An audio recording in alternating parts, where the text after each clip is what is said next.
Hello, my name is Ryan Nicholas and welcome to Community Corner.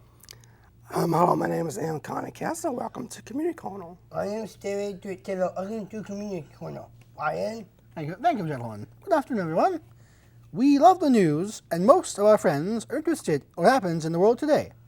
We are highly interested in local news stations, especially the undercover reporting and anchoring work on WDIV. Please our guest today, Karen Drew, who is a well-known news anchor and appearing on Channel 4. Please join us welcoming her as our special guest today. Karen, thank you for coming down, my dear friend. Karen. Thank you for letting me come down. I'm just pleasure to be here. So Karen, tell us, please share the information about your family, about yourself, and about your family. About my family. Tell us. I'm married. Okay. And I don't know if you know, I'm pregnant. So I'm going to have a baby in December. I'm going to be a first-time mom. Congratulations. So I'm very excited about that. And I live in Troy, but I'm originally from the Chicago area, and I moved here when I got my job at Channel 4. Any other question? Yes, I do. Thanks. What type of schooling have you had? Well, when I was young, I knew I wanted to get into television. So I tried to find a university where I could get experience with cameras and editing and things like that, hands-on experience. So I went to Southern Illinois University in Carbondale, Illinois. And there I learned how to be a photographer, how to edit, how to produce, how to anchor, and how to report. I had to learn everything. And from there, that was a 4-year degree. Then I went and I moved around the country with different jobs, but my education was at SIU. Please tell us about your first career choices. I think you're talking about the different career choices that I've made along the way. That. Right. After I went to school, I knew I had to get a job at a television station, so I got my first job in North Dakota, in Dickinson, North Dakota. And it was a very small town, and I worked there for about 4 months, and unfortunately they had cutbacks and they let us all go. So I was a little sad, but I had to keep looking for a job, so I was lucky and I found another job in Montgomery, Alabama, and I went there. And then from there I moved to Chattanooga, Tennessee, where I worked there for 3 years, again as an anchor and as a reporter. And then I moved to Jacksonville, Florida, and I lived there for 2 years, and I did the same thing where I was an anchor and a reporter. And then when I was 27, I got an offer to come to WDIV in Detroit. So then I moved to Detroit at 27, and I was just a reporter at that time, and I've been there now for 11 years. So I've built up, and I've kind of changed my job along the way from reporter, then I turned into an investigative reporter, then I became an anchor, and now I do both. I anchor the news, and I'm an investigative reporter. Very interesting. Ryan. Thank you. Karen, would you please give us some details about your job at WDIV? Well, my job is awesome. It really is. It's a lot of fun. Every day is very different. One moment you could be doing an investigation into a waste of taxpayer money, wondering where the money went. Then the next day you could be sitting down with a politician doing an interview. And then the next day you could be sent into a storm because you've got a power outage and trees down in a neighborhood. So every day is very different. I like the fact that I can get out in the community and talk with people and actually get the story, not only stay in the building. But at the same time, I also enjoy anchoring the news too, and I do that as well. Any other question? What led you to getting this type of job? Well, I'll tell you kind of a secret. I wasn't really good in math, and you had to go down the list, and then when you were younger, you thought what you liked and what you didn't. So, I really don't like math so much. Math? And then I liked writing, I liked speaking, I liked being on the debate team, I liked communicating, I liked being in front of a group. So when you went through one of those lists to try to figure out what you'd like, it seemed like the news would be a perfect fit. So at age 14 is when I decided I wanted to be on the news. And I started writing letters to local news anchors in Chicago, asking them for advice. But that was the time where I thought, I think this is something I might like to do. Which I feel pretty lucky because most people at a young age don't know what they want to do. Yeah. Remind me of someone who did not do too good in math. I think that was my mom that told me that. She helped you out? She told me when she was growing up that she did not do too good in math in college. Right. Yeah, it's a challenging topic. It Math is hard definitely to is. get. Numbers get at it. The only way she do teaching. Oh, It's okay. important to being a teacher. Exactly. I wasn't really that good at it either. That's why I wasn't good at public speaking, but now here I am doing Right, one and that's the wonderful thing. show. Practicing makes it better. So Exactly. I've practiced on my math, and I'm way better now. Well, that's good. That's Yes. excellent. Now David? about this news anchorman. Please share information about your recent thing called undercover reporter work and how you got the ideas. Gosh, well, you know what? The whole realm of investigative reporting has changed over the past few It years has with the changed? internet. Why? Well, because you can get emails, you can get things anonymously. Back in the day, you'd have to meet someone, or they'd send you a letter, or they thought they could be tracked down. Now with email, a lot of times people will send you a tip, a news tip, and at least get you pointed in the right direction. You obviously have to go and get the information and confirm the facts and check into it. But nowadays we get a lot of ideas from email, from viewers. We also get ideas, we have a tip line where people call in and they'll leave information. And then at the same time, we just wonder, we're curious people. So we Curious. wonder, I wonder, you know, if this bill passed, where's the money going? Or if you're going to, let's say, do a cutback in prisons, where are the prisoners going to go? How are they going to be treated? How is the community going to be safe? Or That's will right. they be safe? So we ask a lot of questions, and sometimes we create our own stories. So there's a couple different ways. Interesting. Super interesting. Ryan? Go on. Thank you. Please let Orion know about your work schedule during the week. Well, I really don't have a normal work schedule. You don't? Typically- Why? Because I'm all over the place. I fill in. You're so busy. I'm very busy, Yeah. but you know I what? lay in the go. I am on the go, but I love that because I kind of would be bored if I did the same thing every day. I agree. Every day. Oh, I hear you. Typically, I would do, let's say, 9 to 6. That would be a typical day. But sometimes I work the morning shift. So when I do that, I work at 4 a.m. Yikes. Hello, caffeine. Yes. 4 a.m. I have to get up at 2:30 in the morning. 2, 3 in the morning? Yes. Ooh, that's a headache. Yes, Yikes. it is hard to get up that early. And then I work till about 12:30. At night? Yeah, Yikes. at 12:30 in the afternoon. So I get done by like 1 in the afternoon. And then when I work nights, I sometimes work about like 3 to 11:30. So there's 3 different shifts that I can do. So I'm normally 9 to 6, but many days I'm different. What time do you go to bed around these times? Well, when I work a normal shift, like a 9 to 6, I'll go to bed like right after the 11 o'clock news because I like to see the 11 o'clock. But if I go to bed and I have to get up at 2:30, I try to go to bed by 8. David, Aaron, did you know this, David? What? Karen investigated about Kwame Kilpatrick, the mayor I heard about that. of Detroit. Yes? He stole the money, he stole it all. But Karen busted him and said, listen, Mr. Mayor, you're a pay up, mister. Seriously? Pay up. Well, we did. It's very hard to use the word "stole money" because He took. that's kind of inflammatory. He took. So, well, but there were a lot of different Yes, things. there were. He was accused of lying on the Lying, stand about which something. is lying, yeah. which you should do.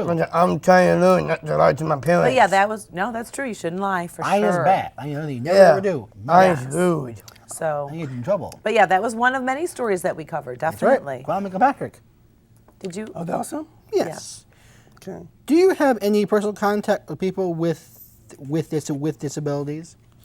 I don't have a lot unless it's with a story I perhaps might do, or if I do any charity work, let's say. Sometimes I've done things with Special Olympics, and You do Special Olympics? Yeah. Because I play golf. Special oh, Olympics. okay, I didn't know that. Yeah, I've been watching a lot about autism on your show. Yes, we do a lot on autism. Autism is very much. autism is So a important, lot of David. times with vaccinations and Yep. and the cause and whether or not certain That's things are right. related and That's how right. I have a their big question about treatments. that one. Say that again. Big question. Oh, okay. Ask away. Do you can you first get anything about Federal X and Down syndrome? That's right. That would be a good The story. right has Federal X, me I do. and Eric have Downs. Okay. My doctor told me I had it. I was true. like, what? What do you mean? You know, I think that is very important. I think we should be doing more stories about a lot of different things so we can educate people so they know what's going on and also increase awareness so other people might be able to help with donations, might be able to help with care. So I think that's a very good story idea. Yeah, you That gave would be Karen very an idea good. for a story. I'm So telling thank you. I'm glad I popped that. You're welcome, You Kelly. never know. Maybe, Yes. maybe I do one day. Ellen, got 2 questions? Oh, yeah, I have a question. Are you given special assignments?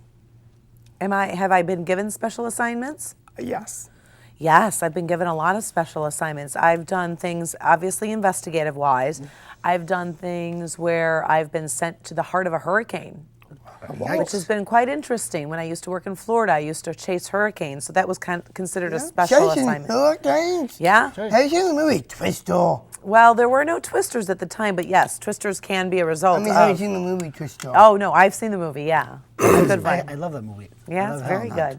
But I've done different special assignments, from covering a hurricane to sitting down. I went behind the scenes with Oprah Winfrey, and I went behind her show, and she showed me the ins and outs when I was very young in my career, and she was very helpful. How old were you then? And a lot of different things like that. That's what I guess that's why I think my job is, I'm lucky to have that my Exciting. job. Right, it is, because I get to do so many different things, and I get to meet people perhaps that other people may not have met. So I think it's a true honor. Cool. Yeah. David? Okay, what sorts of training and credentials are needed in your business? Back in the day, I would have said you need a journalism degree. You need to go to school for 4 years. But it's kind of changed a little bit. It doesn't mean you don't need the degree, but you might not necessarily need a journalism degree. I don't know if you've noticed, but many times you see lawyers on the air now. We have doctors on the air. We have a Dr. Frank McGeorge. I know and Frank he's Yeah, I heard about him. right, and he's a reporter, but he didn't get, quote, a journalism degree. So nowadays, the news has changed where many times we bring experts in from their field, and we almost teach them the mechanics of television Right, news. yeah, that's right. So that is a little different, but obviously a journalism degree is great. But I think the best thing with training is learning as much as you can about a variety of topics, because you need to be well versed so you can communicate and ask questions about a lot of different That's things. right. Then you have the technical side, where you might learn about everything from shooting a camera to editing to white balancing to doing audio checks to editing. So you've got the technical side too. That's important to learn, so you have a respect for your coworkers and what they're going through. And also perhaps if it's a jam and you might need to help out. Do you see? You guys Any do? other question? Yes, I do. Karen, please tell us how your anchoring spots are assigned.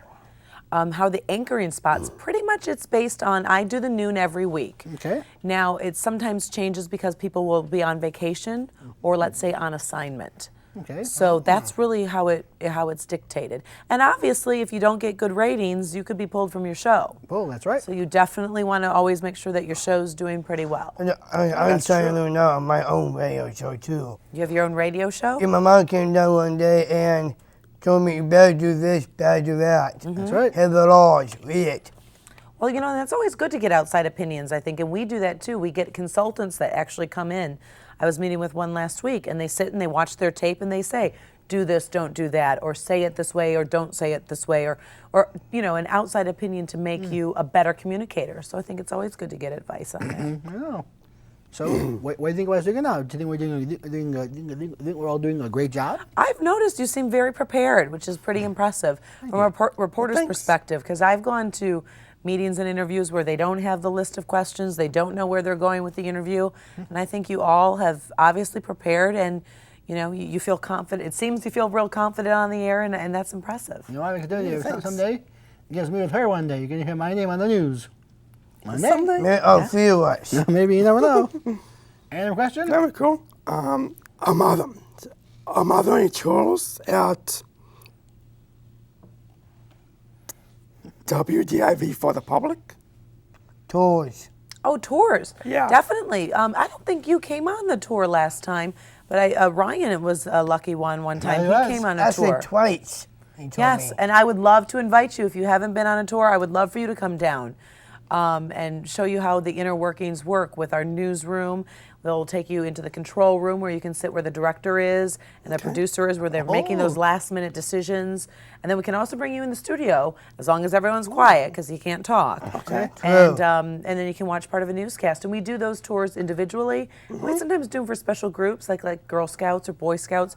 And we sometimes give them away at charity events. People sometimes bid money to get a tour, and then that money is given to a specific, charity like March of Dimes or something like that. Okay. David? Erin, please explain how daily news topics are decided and why? Oh, that's a very good question, and it's a heated question. Heated? Well, yes, because there's a lot of debate. We start our day at 9 o'clock every morning with a morning meeting, which everyone comes in, reporters, producers, anchors, everyone comes in with their idea. In a sense, they pitch it to the bosses. And they have a big board on, they write all of the story ideas, and you talk about, well, is this worth it? Is it a good story? Is it not? Are we going to be able to turn it today? And then on top of all those ideas, then you have the news of the day that's happening, whether it's a news conference or a ribbon cutting or the governor's coming into town. Well, you have to cover those things.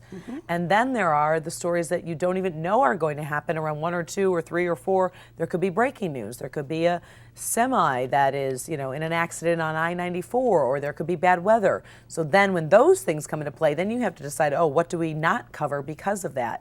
So it's a constant decision process along the day. We start at 9 o'clock, we make a tentative plan, we're done by 10:30, we regroup around 1:30 to see if we're kind of on plan, and then they go and start producing their shows. But many times we're making last minute decisions as the show's airing because news is breaking. And I'm sure you've seen the breaking news alert. I've seen it all the time. Oh yeah, I love that title. I've seen those a lot. Breaking. Right. Breaking news.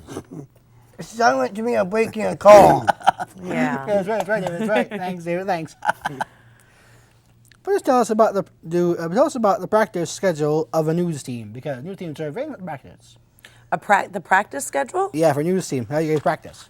To tell you the truth, we don't do a lot of practicing. You don't? It's a Why? lot of live, and we don't have time to practice. We don't. So don't? No, we don't. No. Explain more. Okay, well, sometimes when we do the 11 o'clock, Ooh, that that's is late the night. only show that they may practice. And this is a little secret. I don't know if anyone knows this, but Listen, guys. around 10:50, so 10 minutes before the newscast, Carmen and Devin and all of the people go into the studio and they will practice the very first block of news, like that first 8 or 9 minutes. Okay. And they go through really quick so they can practice all the technical things, because the director has a lot to do, a lot of buttons to push, a lot of calls to be made. So they go through to practice it, and they do it to about 10:58, and then after that we have to no more practicing because the real thing's going to start. And it starts, and you hear da da da da da da. This we're going to do first at 11 o'clock. That's Hello, right. I'm Devin You Skillian. do better than Kevin Dukan, I mean. Hello, I'm Carmen Harlan. And it's talking about. I think you both do Is it equal. Karen? Ryan's very Equal talented. stuff. Thank you, Karen. I appreciate it. No problem. What are your personal? Yeah, a What? question. I'll ask this one. Is it my turn? Yes. Yes. Okay. Ask away, Aaron. Thank you a lot. When on television,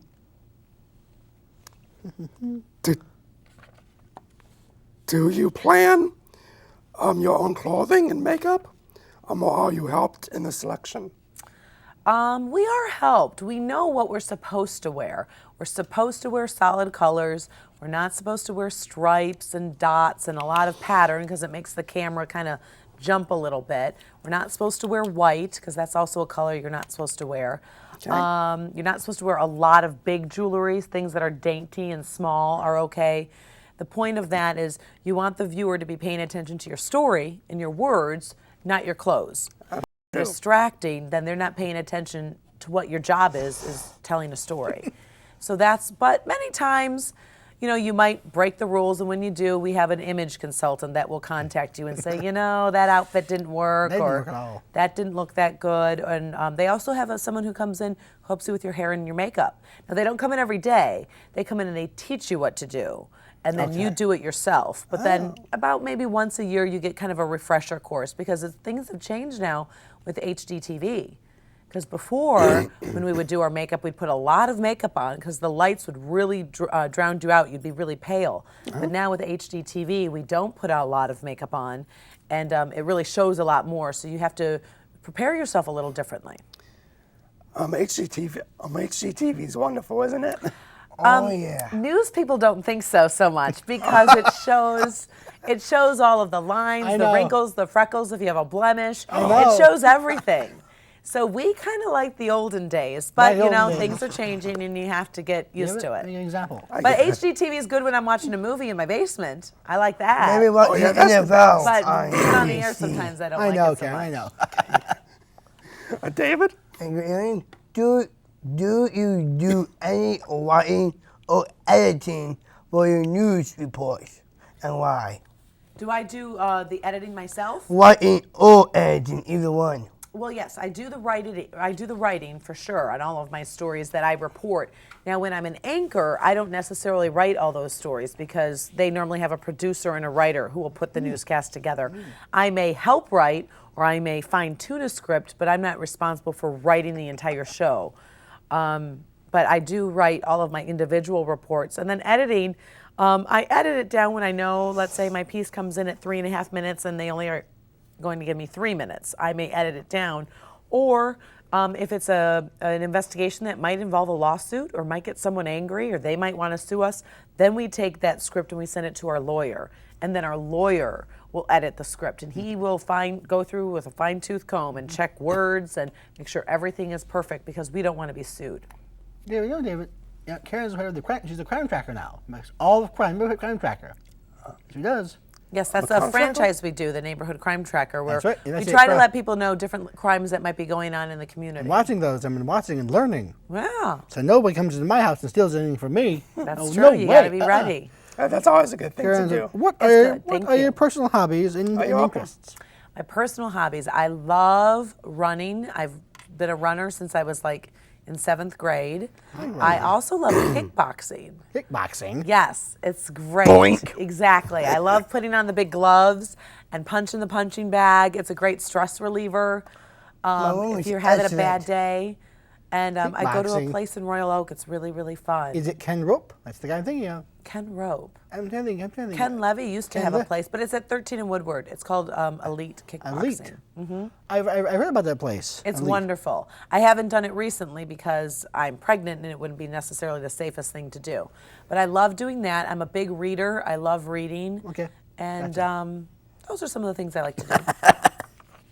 We have 5 minutes left of our show, gentlemen. 5 minutes left of our It's program. not done yet. So I'm just going to, again, the questionnaire, ask anything you want to, Mike. Yeah, are eating meals a problem? Are eating meals a problem when you have to walk at night? Is it eating? Uh-huh. Oh, no. I always bring food with me. So I always make sure I pack something just in case I don't have time to go through a drive-through or go somewhere, or I have a protein bar in my briefcase. Just something so I can have some food. I mean, it isn't necessarily the food I want to eat. It's not necessarily a yummy meal, but I always make sure I have something. It reminds me, amiga, I do not find telling you now. You see, I wouldn't be rushed to the public library, and it's almost dinner time. I need something to eat. Hey, Right. you have to wait. It's important. I eat at 4 o'clock.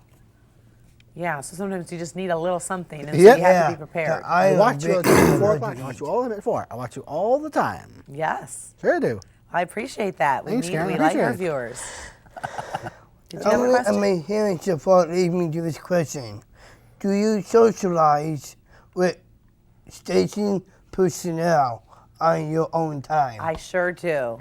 One of my very best friends is a reporter at Channel 4. His name is Hank Winchester. I remember. I've heard of Hank. that name. Yeah, Hank. he's one of my very, very best friends. Tell And Hank I said hello. I will tell him Me he said too, hi. please. He's a great guy. And I've had a lot of friends that I've developed in each station, in each city throughout the country. His I've name, always developed Art a good Edwards ring a bell? friend. Does Art Edwards ring a bell too? Art? Yes, Art Edwards is an amazing guy. He moved, though. He Oh, moved up to the I miss northwest Art. near Seattle. Hey, he's the one that got me that award from my radio station. Yes. did. He Hi, was Art. wonderful. I used to work with him, Hi, too. Art. How you been? Me, with Ryan and Karen. That's right. Hello, I'll Art, tell man. him you said hi. I will. So, do you serve on any types of local or state government committees? Do I show the committees? Yeah. Do you serve on any local or state committees? Because sometimes when you hear about committees, you talk about important issues on. Yes, we definitely cover, state politics and state government. I mean, today the city council in Detroit is considering whether or not they should be taking a 10% pay cut What? to 10% save pay money cut? because the Detroit What's- budget what's- is so bad. Yeah. And so they want to ask them to take 26 unpaid furlough days. So we cover city politics. We also go to Lansing and we cover state politics because the state budget's a big deal too right now. So, how things at budget? How are things at Lansing going? Well, it's going to probably come down to the wire like it did last time, I know. honestly. And I watched. it'll, I was nervous because it's very hard. They've got a lot of tough decisions to make. Because of what the government programs. has to decide. Because the government has to decide. Do you want to send this bill? Do you want to pass it? And Karen has to find out. Does the government want to send this bill to the House? That bill to the House. Does Karen know that the governor sometimes gives money to people like me. And me as well, because she That's gives money to right. me. And there are a lot of great programs out there that really need financial assistance. Okay. Gotcha. And so that's very 2 minutes left. important that we let people know about that. We have 2 minutes left, ladies and gentlemen. We have 2 minutes left in our program. That leads me to a good question. I did ask away. How do you decide your community appearances? You know, a lot of it's just on schedule. If somebody asks me to do something 9 times out of 10, I'll say yes. So it just depends on if they've asked me and I booked that day, then if somebody else asks me, then I can't. You know, so advance notice is always important. And obviously, if it's, let's say, at noon one day, that's kind of hard because I'm on the noon show. So sometimes if there's a big conflict with work, they won't let me off. But like today, for example, my work allowed me to leave work early to do this appearance. So, so yeah, it's just ahead of time notice. Great, thanks. I appreciate it. Well, I'm just excited to be here. All right, 1 minute. All right, 1 minute of our program. Not yet. 1 minute left. As you look ahead, do you have a career dreams that you can share? Do I have creative dreams? Career dream. Career dreams. Career. Oh, Yeah. goodness. You know, I think in the back of your mind, you always think it would be cool to go to network. And that's kind of working in one of those magazine shows, whether it's a Dateline or like a 48 Hours or a 2020. Something like that I think would be very, very challenging and very rewarding at the same time. I'll just lead me to my other question. How can people reach you?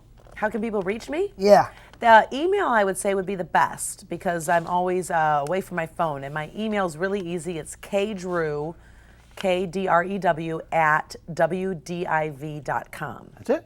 Yeah, it's pretty easy. They can shoot me an email and I can respond. I'll do it. Ready for a fun question, guys? I'll ask one final question for our guest, Karen. What are your special memories regarding your work at WDIV? Gosh, I'd say some of my special memories include things that I've invoked change. I did a piece on parole officers who Parole officers? that weren't really working on the job. Weren't? And I caught them not working, so that kind of made a change in policy. I also followed some Detroit police officers who were actually on a basketball team on the clock. And so I followed them, and we caused some changes with programs there. I'll do. Wait, what is your favorite pop? Diet Coke. I gotta go too. I love Diet Coke. Coca-Cola. All right. Please go to the show. Please go to the program. I will. Please, My name is David DeWitt Taylor. We warmly thank our guest Karen Drew for telling us about her work as a reporter and taking time to come and share information about her career with us. Having you here, Karen, with us has been very special. Aaron? Thank you for being our guest today. My name is Aaron Connie Castle. I'm Ryan Nicholas Gray. And thank you for listening. And remember, watch Looking for News. Watch Looking for News. Remember, I'm Ryan Nicholas Gray. For David DeWitt Taylor. This is Aaron Connie Castle. I'm Ryan Nicholas Gray from you and yours. Have a safe and enjoyable afternoon, everyone. Goodbye, folks. Enjoy fall in 2 weeks. Enjoy fall. Bye-bye. That's right.